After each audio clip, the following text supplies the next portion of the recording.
Oi, gente! Eu sou Babi Fava. Começa agora mais um episódio do podcast Quero Estudar Medicina. Hoje a gente vai falar de um tema que já faz parte do dia a dia dos hospitais, das universidades, faculdades e cada vez mais da rotina de quem sonha em ser médico. A gente vai falar de inteligência artificial, que eu acho que já está na vida de todo mundo, né? Se não tá, você tá bem atrasado, viu, meu filho? Vou te falar. A ideia aqui desse episódio é a gente entender de um jeito muito simples, muito direto, completo também, como que a inteligência artificial está mudando a prática médica. Então, acelerando diagnósticos, apoiando algumas decisões também e até ajudando no cuidado humanizado, né? Que é uma coisa que a gente traz muito aqui no Quero Estudar Medicina.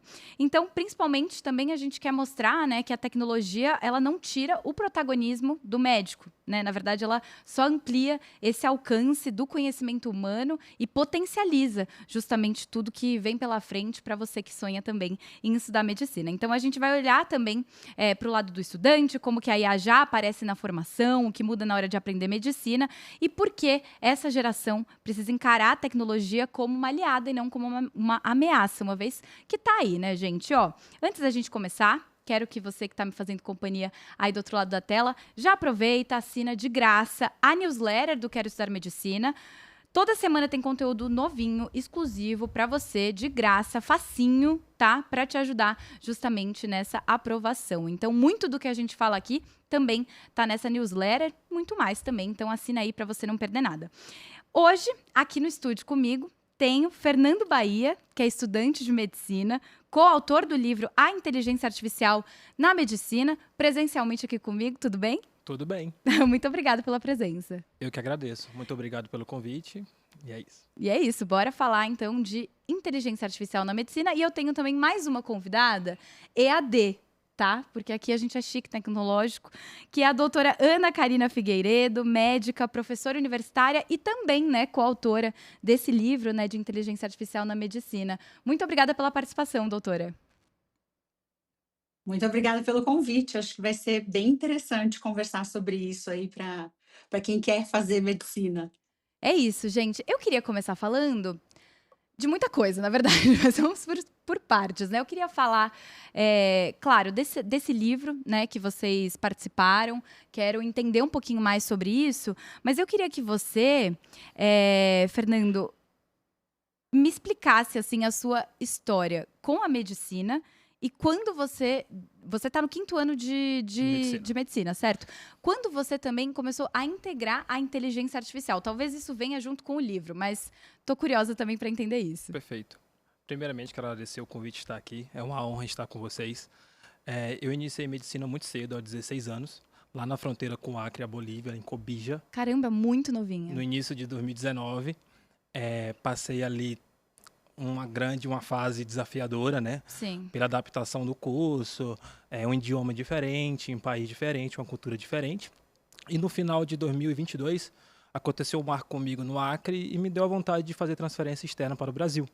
E com isso, prestei a prova para a Universidade de Inhambi Morumbi, acabei sendo aprovado e estou aqui até agora em São José dos Campos.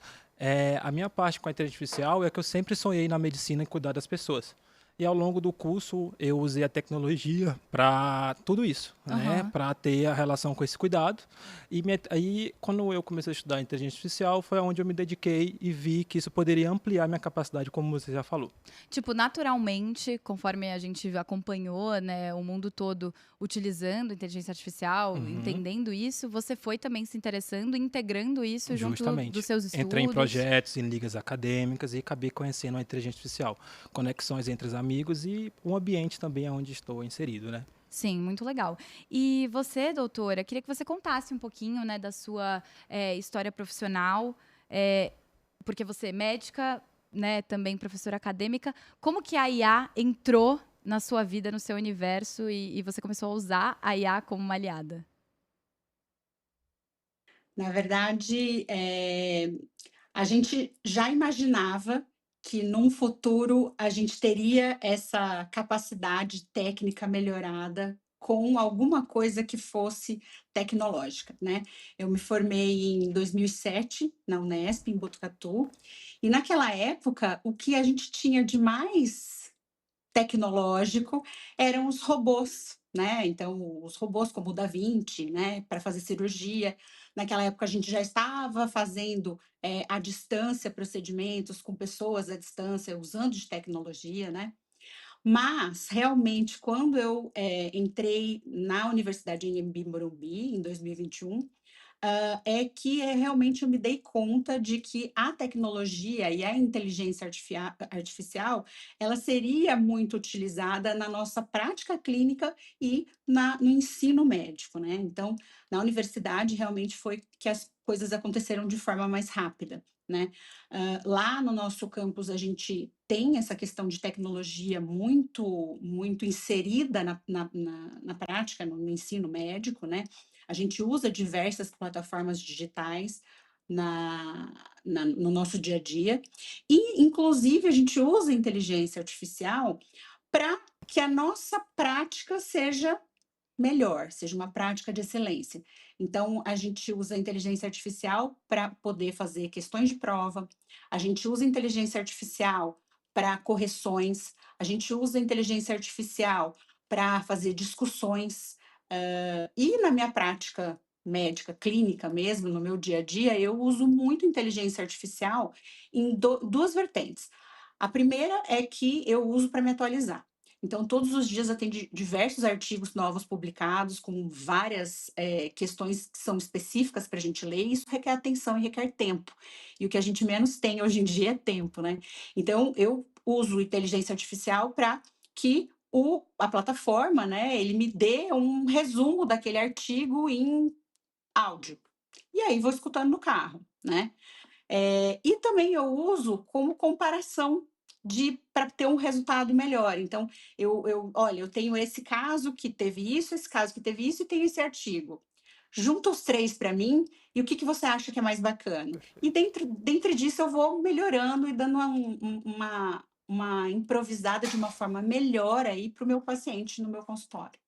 Muito legal, doutor. Eu acho que assim, a gente está vivendo, né, 2025, acho que foi um ano em que veio muito forte para todos os setores, todas as áreas, a inteligência artificial. Acho que todo mundo precisou aí, de certa forma, conhecer. Quem tinha um pé atrás, acho que acabou sendo até meio obrigado, né, num curso natural ali das coisas acontecerem, a olhar para isso, entender como isso pode ser aplicado no seu dia a dia. Claro que, né, algumas áreas mais, outras menos. Falando de medicina, acho muito interessante isso que você trouxe, né? Isso da gente, de vocês debaterem até, né, com a inteligência artificial, possibilidades até para Sim. aprender mais ao longo desse processo. Então, achei muito bacana.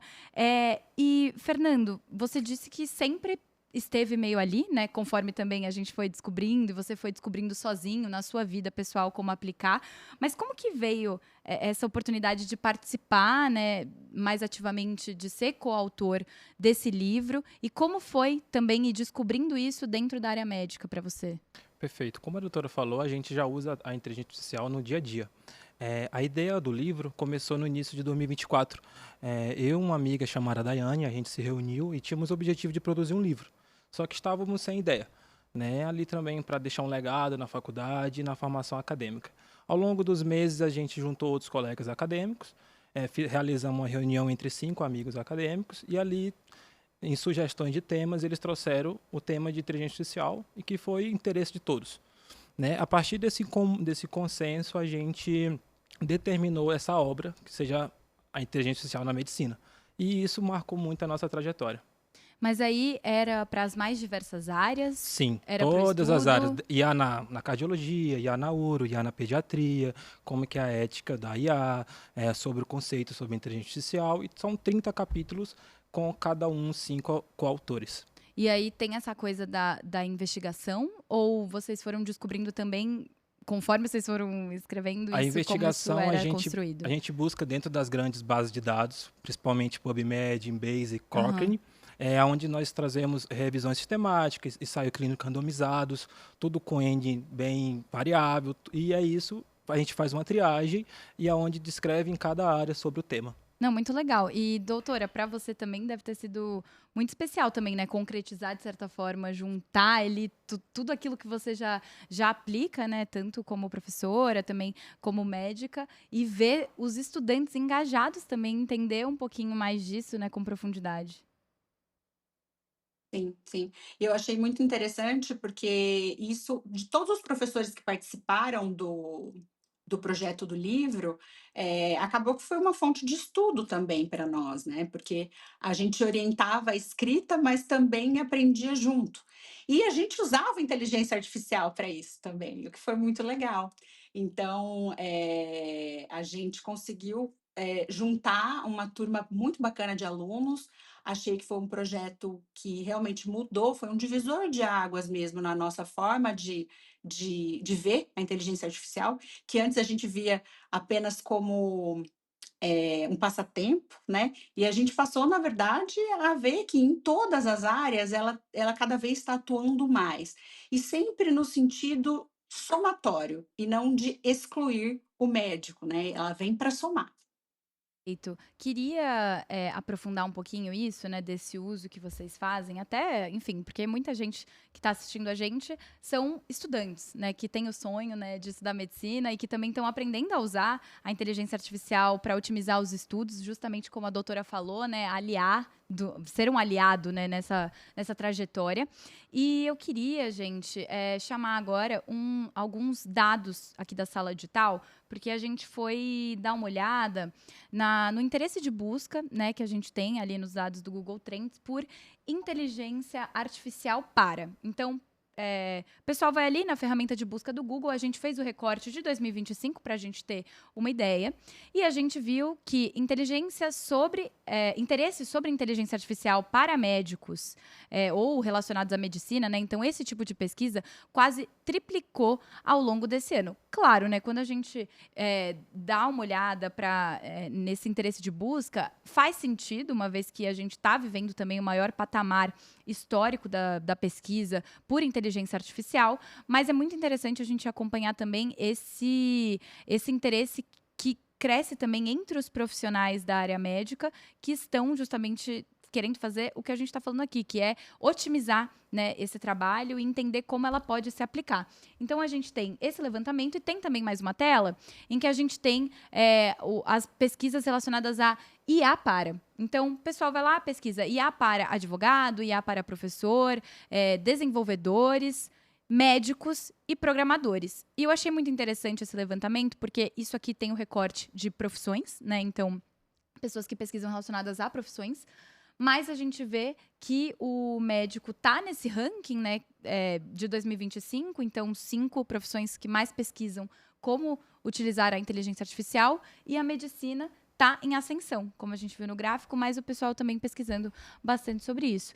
E aí eu queria que a doutora falasse um pouco sobre essa experiência, né, do uso da inteligência artificial. Então, quando a gente fala, né, IA na medicina, né, numa forma abrangente e geral, a gente está falando de que exatamente? A gente está falando de diagnóstico, a gente está falando de gestão, aprendizado, é tudo isso junto? Você já falou que é um pouquinho de tudo isso junto, né? Então, realmente pode otimizar, né, essa entrega. Sim, muito. E assim, principalmente quando se tratam de diagnósticos mais difíceis, mais desafiadores, ou quando o paciente ele não tem uma forma clássica daquela doença, então a inteligência artificial, dependendo do prompt que você dá, que é o comando que você Uhum. dá, que isso é importante, né? Porque as pessoas acham que usar a inteligência artificial é só chegar lá e perguntar. Não, porque ela é uma plataforma, ela não tem o cérebro de uma pessoa atrás, né? Então, você tem que saber como é que você pergunta o que você quer para a inteligência artificial, para que ela realmente seja um aliado e não seja algo sem sentido ou que não tenha dados de confiança e evidência, tá? Então, diagnósticos que são mais difíceis, diagnósticos mais raros. Então, às vezes, com o comando correto, ela acaba sendo um segundo elemento na discussão. Então, muitas vezes eu me vejo, meu marido é oncologista, ele usa muito isso, porque a velocidade que a gente tem de informação é muito grande, às vezes a gente não consegue dar conta de ler todos os artigos que são publicados. Então, é bacana que a gente consegue, com o caso clínico do paciente na hora de fazer o diagnóstico, ou na hora de individualizar um tratamento, qual que é a conduta que seria mais interessante? Será que isso daqui é melhor baseado nos últimos guidelines que foram lançados? Enfim, então, tanto para o diagnóstico quanto para o acompanhamento e até mesmo para solicitação de exames, né. Será que vale a pena me diga, né, com base nos artigos do último ano, que tem um N específico, que tem um tipo de viés específico, me diga se esse exame vai me ajudar nesse caso clínico. E aí ele te fala, né, o que ele tem ali de base de dado. E é interessante a gente também ressaltar que o que ele te dá de informação precisa também ser analisada, né. Então Muito eu bem acho pontuado. que ele aguça. Com É, certeza. porque assim, quando você dá um comando mais específico de uma coisa que você quer, a chance da informação vir para você ser uma informação de qualidade, uma informação que tenha, baseada em evidência, é alta. Só que você utilizar aquela informação na sua prática clínica ou não, depende da sua vivência. Depende do que você tem de experiência naquilo que você tá vendo, que você está tratando, enfim. Então, a nossa experiência clínica, o nosso olhar, ele não é substituído pela inteligência artificial, mas ela vem dar um a mais, um plus, sabe? É como se a gente estivesse discutindo um caso clínico com um colega, por exemplo. Perfeito. E eu E acho ela que otimiza muito a informação. Perfeito, e eu acho que aí que entra também uma conversa que a gente já teve até num outro episódio aqui do podcast, né, que a gente conversou com uma especialista mesmo, né, em inteligência artificial, uso de prompts, e que é justamente isso que você está falando, né? Acho que quanto mais a gente usa, para quem não tem o costume de usar muito, quanto mais você detalha o seu pedido, então você escreve lá, haja como um especialista da área médica ou tal, tal, tal, para debater com você, não substituir, até, por favor, né? Se você tá. Isso acontece muito aqui na sala digital, a gente pega dados de saúde, o pessoal acha que o Google é o doutor médico. Muita gente também usa o ChatGPT como o doutor. Obviamente, isso não substitui, Sim. mas acho que o grande debate, né, dessa conversa é como a gente pode otimizar, né? E uma vez que está ali para a gente, como é que a gente pode ficar mais, né, genial, se debruçar mais sobre aquilo com mais profundidade também. Então, achei isso muito legal, doutora. E, Fernando, eu queria te perguntar, assim, porque trazendo um relato pessoal meu com inteligência artificial. Até ano passado, gente, eu era uma negacionista da inteligência artificial, falando muito sinceramente, assim, eu falava, isso aqui, pelo amor de Deus, não, nunca tinha usado, como jornalista eu achava asquerosa a ideia de, tipo, um cara, né, um robô, trazer ali um monte de informação que eu passei horas apurando, como assim, isso não é real? Mas aí, nesse ano, eu acabei experimentando, Que bom. né? Então, assim, aconteceu também do meu namorado, Felipe. Um dia cheguei em casa exausta do trabalho, eu falei, nossa, perdi muito tempo fazendo ali uma coisa super, né, chata, XPTO, que eu gastei horas. Aí ele, peraí, me fala o que você precisava fazer. Rapidinho, aqui. Aí eu, precisava fazer um roteiro tal de não sei o que, de não sei o que. Aí ele, tá. É tipo É o isso? prompt que a doutora falou. Aí eu, meu Deus, eu podia ter economizado, tipo, 45 minutos da minha inteligência, de fato, me debruçando sobre aquilo de uma forma mais aprofundada, detalhada, de fato, ter, né, usado o meu tempo para otimizar esse trabalho e fazer muito menos a parada robótica, né? Sendo que então, aí aquilo mudou tudo para mim. Então, hoje, sou uma fã, obviamente, sou jornalista, então é isso, né? Usar com cautela, ter a minha credibilidade, o meu rigor jornalístico para aquilo que eu estou usando, também usar como um aliado para debater insights, ideias de pautas. Então, pode ser muito legal. E aí, Fernando, em que momento você percebeu que entender tecnologia, entender a IA, né, inteligência artificial, não era mais opcional para você ser um bom médico? Perfeito. Primeiramente, as pessoas acham que para saber inteligência artificial precisa saber de programação. E, na verdade, não precisa. O que precisa saber é como usar a ferramenta correta, como a doutora falou. A gente tem que saber fazer um prompt com a referência que você quer e analisar juntos nas últimas guidelines. Também quando usar isso e especificamente como usar, né, com ética e segurança. Mas a partir do momento que eu comecei a usar a inteligência artificial foi no meu dia a dia. Por exemplo, eu queria estudar anatomia. Eu colocava a referência do melhor livro de anatomia e via todos os ossos do corpo, todos os músculos. Isso para semiologia, para fazer uma história clínica, para fazer uma anamnese. E em tudo eu uso inteligência artificial para fazer um gráfico, para fazer uma foto, para fazer um slide. Então, tudo que você tem que saber fazer o prompt, que é isso que determina se vai vir correto igual você pede num chat ou qualquer aplicativo de inteligência artificial. E nos estudos você sentiu também diferença? Porque Com certeza. Ao longo da faculdade, assim, essa diferença de, pô, agora eu tô conseguindo me organizar muito melhor. Com certeza. Eu faço revisões sistemáticas e meta-análises. Para eu fazer uma estratégia de busca, eu peço para o ChatGPT, que é um aplicativo que acho que todo mundo aqui conhece, que eu faço o prompt chat, faz x coisas para eu estar pesquisando nas bases de dados os últimos artigos atualizados sobre essa área. Então, na escrita, na organização do livro, na organização do capítulo do livro, eu acho que tudo isso foi muito importante e levou ao êxito. Não, muito legal. Eu vi também a carinha da doutora orgulhosa com o que o Fernando estava falando também, porque deve ser muito legal ver isso sendo aplicado, né, também. Imagino que, enfim, nas conversas e nas trocas que você tem com os estudantes, né, então, ali na prática ou até na parte mais teórica, deve ser muito legal ver eles também tendo essa autonomia, né, doutora? Sim, com certeza.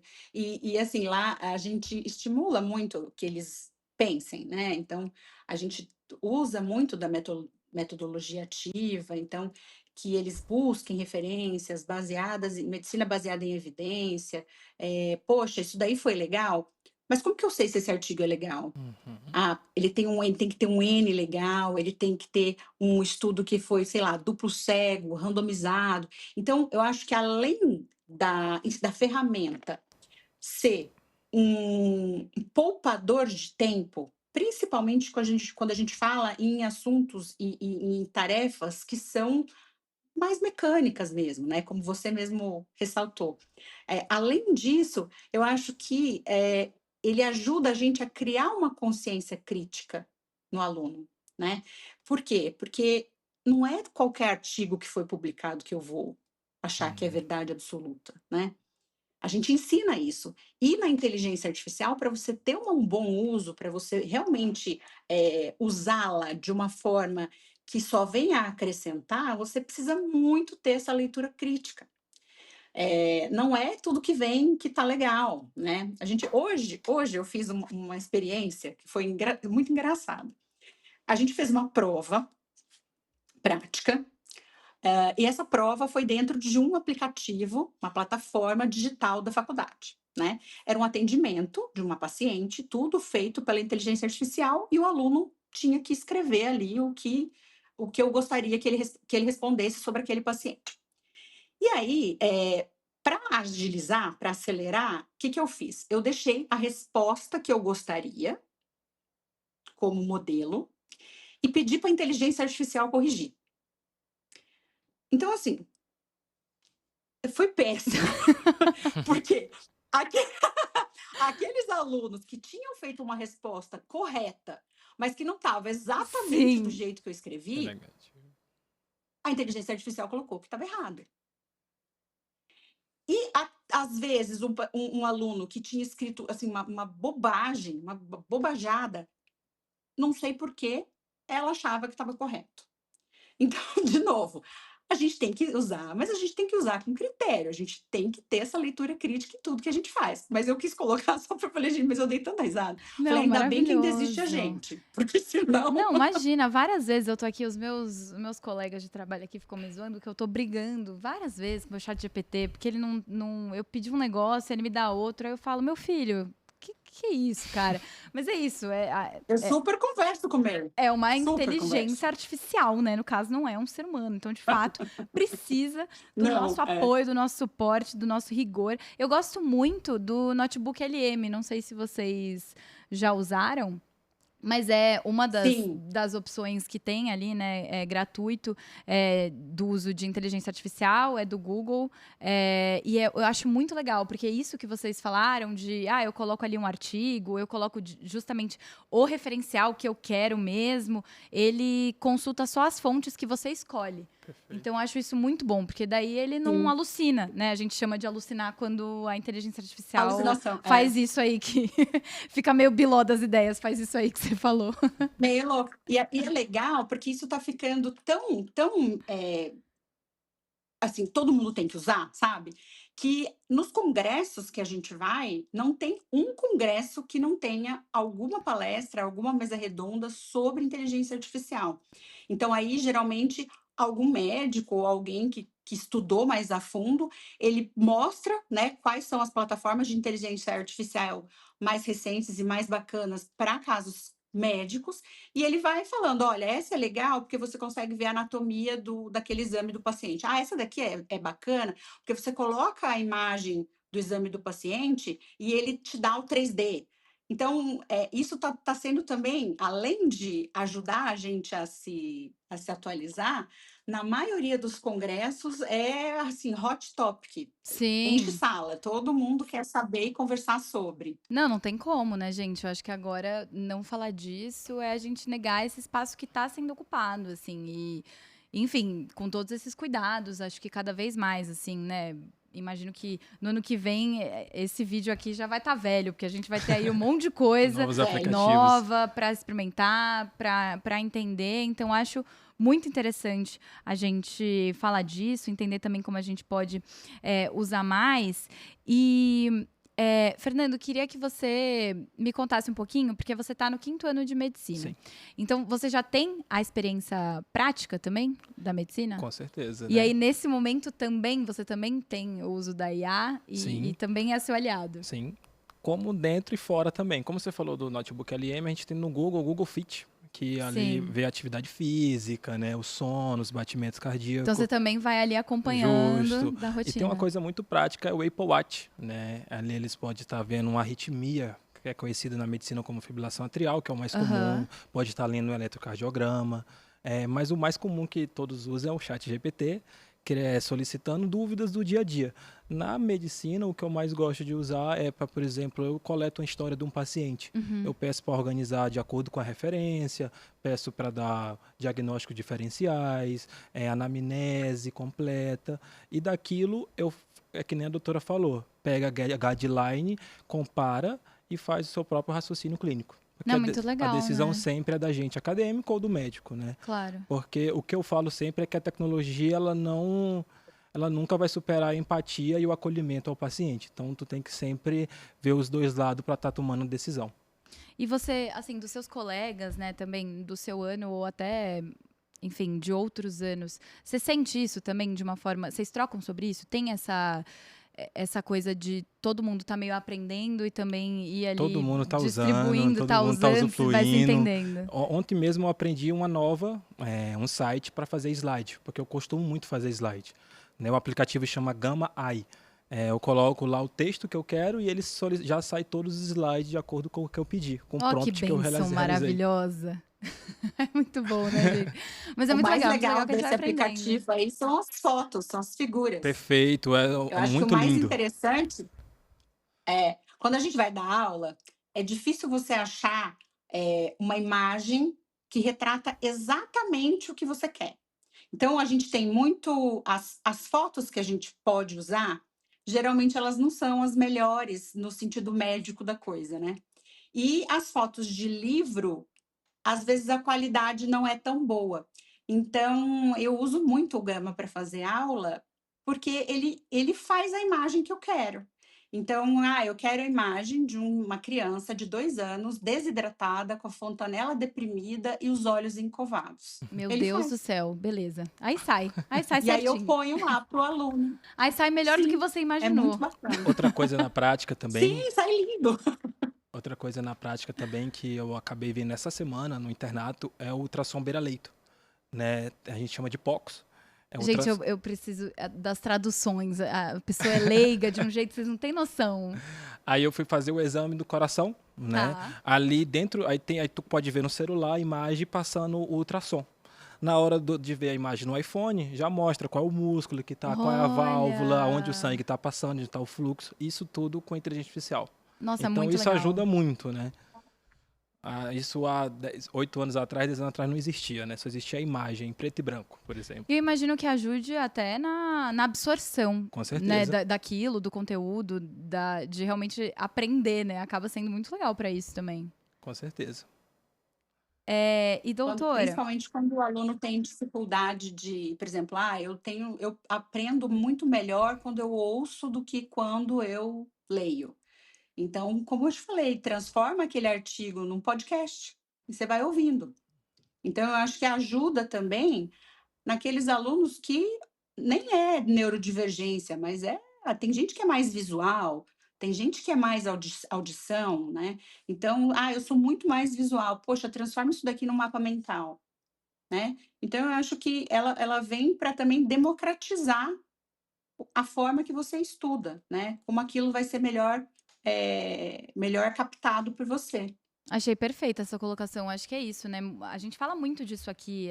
Muitas pessoas elas têm formas diferentes de aprender, de estudar. Cada um tem uma rotina, uma realidade. Então é muito legal quando a gente tem recursos que podem otimizar mesmo, né? Então esse entendimento, essa adequação, alguma coisa que é fácil para mim, mas difícil para você, pode se tornar mais fácil, né? certeza. Dependendo da forma que você coloca isso. Então acho que esse entendimento, no geral, pode ser muito legal. E eu acho que na medicina também, que são muitas coisas ao mesmo tempo, né? Também é muito legal ir otimizando dessa forma. Eu queria falar com vocês também um pouquinho sobre a questão da humanização. No caso, desumanização que muitas pessoas julgam, né, que existe, e que existe de fato, porque é um robô, na inteligência artificial. Só que, principalmente para você, doutora, porque você é médica pediatra e endocrinologista pediátrica, né? Então, quando a gente está falando dessa área, quando a gente está falando do cuidado com crianças, como que a IA pode, ao contrário, ajudar um médico a ser mais humano? Olha, eu vou te dizer que não faço ideia. Porque assim, ó, vou te contar uma experiência própria aqui. A maioria das plataformas que a gente usa para fazer prontuário médico, elas agora têm disponível a IA para que você deixe de anotar e você só converse com o seu paciente. Então, aí seria uma forma de humanizar, né? Então, você deixa de prestar atenção no teclado e presta só atenção no paciente. Você vai aumentar A o contato presença. visual com o paciente, você vai aumentar a empatia, o acolhimento, né? Então, eu acho que, em princípio, isso foi criado para que haja uma humanização aí dessa consulta no sentido mesmo do acolhimento, né? Mas, por exemplo, pode ser que para muita gente funcione, mas para mim não funciona. Eu já tentei utilizar, mas assim, a forma com que ele escreve não sou eu. Então eu vou ler aquele prontuário, eu me perco, tipo, essa não é uma anotação que eu faria. E aquilo que é importante para mim, para ele não teve importância. Então aí eu acho que no meu caso ele dá uma desumanizada, porque ele deixa um documento que fui eu que fiz com base na vida de outra pessoa, ele transforma aquilo num relato qualquer. Então, que para mim não tem muita. Então, às vezes eu prefiro parar, escutar o que o paciente fala e depois escrever e ficar um tempinho em silêncio, às vezes, que não é muito gostoso, mas que é preciso. Necessário.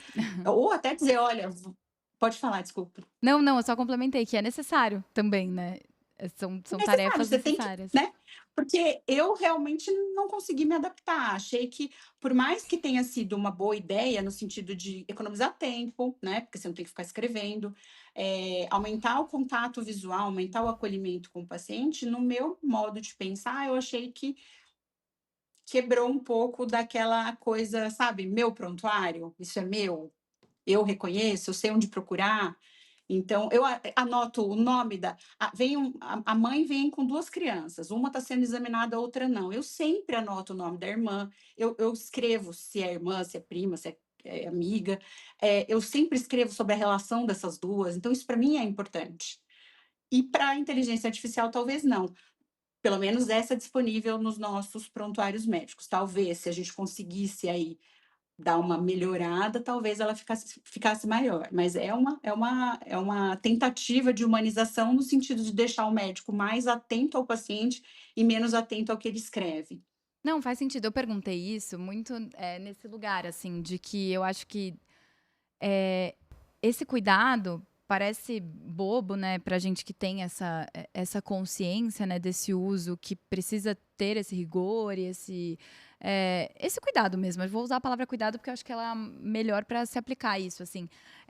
Mas eu sinto, num geral, falando numa crítica social geral, que eu acho que tá todo mundo muito dependente, né? E aí acaba que em momentos assim que você tá lá, você, a paciente, a mãe, você tá conhecendo aquela história, aquela pessoa, é o momento de estar em presença, né? E eu acho que muitas pessoas elas acabam se perdendo na forma de utilizar isso e acaba esquecendo que somos humanos e conseguimos absorver essas coisas e entender essas histórias e essa compreensão do todo daquilo que a gente está acompanhando em presença. E eu acho que é isso. Ser um aliado para se aprofundar num caso, num diagnóstico, numa dúvida, num debate, algo assim, ou até isso, né? No meu estudo, quando eu quero entender uma coisa que tá difícil de absorver, de decorar, de se tornar uma coisa mais natural, mas tornar aquilo mais natural,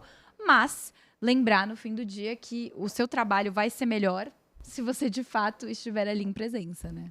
Perfeito. Isso tudo a gente chama na medicina relação médico-paciente, que é uma coisa que tem que estar em primeiro lugar, né? Porque, como você falou, ela pode ser um grande aliado para a questão do diagnóstico, de exames, de imagem, entre outros, biópsias, né? Mas, igual a doutora falou, para a questão relação médico-paciente, é importantíssimo você ter sua crítica, né? E organizar aquele pensamento para tomar uma decisão. E, Fernando, como que você sente na faculdade? A gente falou muito aqui, né, de como você pessoalmente aplica isso no dia a dia, também até a escrita do livro, como isso trouxe, né, esse debruçar sobre essas mais diversas áreas da medicina e como isso pode ser integrado com a inteligência artificial. Mas como, assim, no seu caso, né, sua experiência, como a faculdade ela prepara os estudantes para trabalhar com a inteligência artificial? Imagino que uma professora como a doutora seja muito legal, porque você acaba também aprendendo a otimizar isso no seu dia a dia. Mas como que isso aparece ali? Com certeza. Eu sou da última turma do tradicional. Eu peguei bem pouco um aplicativo chamado, igual a doutora já citou, é o Paciente 360, onde chega uma pessoa com um caso clínico e você vai direcionando as suas condutas. Ali tu já pode pedir o exame físico, pode solicitar exames e a própria inteligência artificial vai entregando. E a partir de cada opção que você vai apertando, a gente vai respondendo. Eu acho que isso é um fator maior da nossa faculdade sobre a IA. Aí temos robôs também que simulam ruídos pulmonares, ruídos Uhum. cardíacos. Eu acho que isso é uma coisa muito importante. Mas na minha turma, como é tradicional, ainda é um pouco menos atual isso, né? Da minha namorada é PBL, então isso é mais uma coisa do dia a dia, muito mais comum. Mas na parte tradicional eu vejo que os, PBL é o quê? Desculpa. PBL é um método que é mais com inteligência artificial, é mais respondendo perguntas e respostas, é mais conversa, Aham. né? A doutora sabe explicar bem melhor que eu essa parte, com certeza, que ela dá aula para alunos em PBL, né? Mas quem é o tradicional, eu acho que teve menos acesso a isso e teve que buscar um pouco mais sobre o que Por é fora. Sim, E com junto, e é isso que certeza. você falou, né? Os amigos também, vocês vão na vida entendendo como utilizar isso, um ensina o outro, Sim. um mostra pro outro, muito legal. E doutora, você que viveu essa transição, né? Como você sente que os alunos chegam para as atividades práticas depois de ter se debruçado mesmo com esse auxílio da inteligência artificial? Como que foi para você essa mudança? Eu acho, assim, que eu acho que independente do método, né, eu acho que a pessoa em si, ela vai ser mais humana, ela vai ser mais atenta, ela vai ser isso é dela, né. Então, independente do método que você aprenda, né, se é um método onde o aluno é protagonista do próprio aprendizado, se é um método tradicional, onde o professor, fala, né, mais do que o aluno, enfim, independente do método, existem pessoas e pessoas. Existem pessoas que têm mais empatia, existem pessoas que têm mais essa vontade do cuidar. Então essas pessoas, elas vão se dar bem, independente da situação. Mas o que eu me pego, observando, bem por conta dessa transição, e eu sou uma super entusiasta desse novo método, eu acho que os alunos eles chegam mais preparados para ouvir o paciente, para prestar atenção no paciente e para entender realmente que o paciente é o cerne da sua vida, né? Ele é o cerne da consulta, ele é o que mais importa nessa consulta. Ele, a sua conduta ela deve ser centrada no paciente. Então eu percebo que eles chegam mais preparados para lidar com o paciente, para cuidar do paciente. E qual você acha que é o maior desafio ético quando a gente fala de inteligência artificial? É isso que a gente estava falando, das pessoas acabarem depositando muito de uma forma, não sei se robótica, mas acabarem também contando muito com aquilo para aquilo dar certo. Qual que você acha que é esse maior desafio, assim? Eu acho que o maior desafio é, de novo, é você ser crítico, né. Você tem que saber, você tem que ter domínio daquilo que você está pesquisando, para que aquilo te auxilie, né. E o que eu percebo é que as pessoas, no seu geral, elas entendem que a tecnologia está ali para fazer o seu trabalho, e não é isso. A tecnologia está ali para facilitar o seu trabalho. Ela está ali para aumentar a gama de possibilidades, mas não para fazer o que você deveria ter feito. O que você tem que fazer e ponto, acabou. Então não dá para ter aquela ideia simplista de que você vai chegar para o chat GPT e você vai falar: ah, olha, meu paciente está com febre, dor, não sei o quê. Fale sua hipótese diagnóstica, porque ele mesmo vai falar para você. É melhor você consultar um médico. Mas a hipótese pode ser isso, isso e isso. Então, acho que a nossa grande problema, o nosso grande desafio aí é dosar até que ponto eu posso utilizar essa informação ou não, e até que ponto essa informação realmente vai me ajudar. Às vezes, tem algumas descobertas que elas às vezes servem mais para atrapalhar do que para ajudar. É o caso, por exemplo, em genética, das variantes que vêm, mutações variantes que não servem para muita coisa. A gente não sabe para que serve, mas todo mundo fica assustado porque é uma mutação. Então, sabe aquela coisa de o saber mais é muito bom, mas você tem que ter o domínio desse conhecimento, porque senão ele pode ser prejudicial, inclusive para você. Perfeito. Acho que esse é o maior conselho que a gente pode dar, né? Seja crítico. Excelente. É para tudo, é para qualquer área, mas quando a gente está falando de medicina, a gente está falando de pessoas que trabalham diretamente com pessoas, nesse nível de profundidade, realmente é muito importante. E, Fernando, você, como estudante, como futuro médico, oficialmente falando, queria que você deixasse também o seu recado para os seus futuros colegas de profissão. Como você acha que, assim, se você pudesse dar um conselho para quem está agora podendo ter a inteligência artificial como aliada, o que você falaria para essa pessoa que usa, que não usa? O conselho que você gostaria de ter recebido também, e na época você não tinha IA, no caso, né? Mas enfim. Primeiramente, comecem a usar, né, a inteligência artificial. É muito importante para o estudo de vocês, principalmente se você é vestibulando, né? Pega os conteúdos, começa a fazer questões, começa a fazer mapa mental, em tabela, se dedique a isso, busca a conhecer mais sobre a inteligência artificial durante a faculdade, antes da faculdade. Na minha época, eu ainda não conhecia muito quando iniciei na Bolívia, porque não tinha nem esse ambiente para trazer essas informações.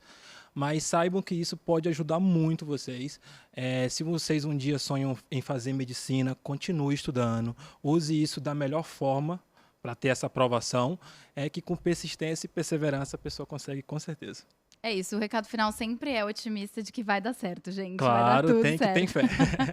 Mas muito legal, gente. Adorei saber um pouquinho mais de como a gente usa a inteligência artificial na medicina. A gente não, né? Vocês, queridíssimos médicos, usam a inteligência artificial na medicina. Aprendi muito, tenho certeza que quem acompanhou a gente até agora também. Quero agradecer a doutora pela participação. Parabéns, doutora Ana Karina, pelo trabalho com os seus estudantes, na forma de aplicar também a inteligência artificial e por estar olhando para todas essas mudanças. Obrigada, viu? Eu que agradeço e faço das palavras do Fernando as minhas, né? Estudem, que amanhã vai ser vocês no lugar dele. É isso, uma É isso hora aí. sempre dá certo, né, gente? Isso daí. Fernando, quero te agradecer também. Muito obrigada pela participação. Parabéns pelo trabalho. Você é super novo, cara. Você tem 23 anos agora. 23 anos. É isso. Parabéns. É muito legal ver um Muito estudante também olhando para isso. E acho que cada vez mais essa pauta vai estar por aqui. Então, muito obrigada. Foi um prazer. Muito, muito obrigado pelo convite. Foi um prazer lhe conhecê-lo. E muito obrigado, tá, doutora? Eu que agradeço. Estou muito orgulhosa de você. Fofos. Obrigado.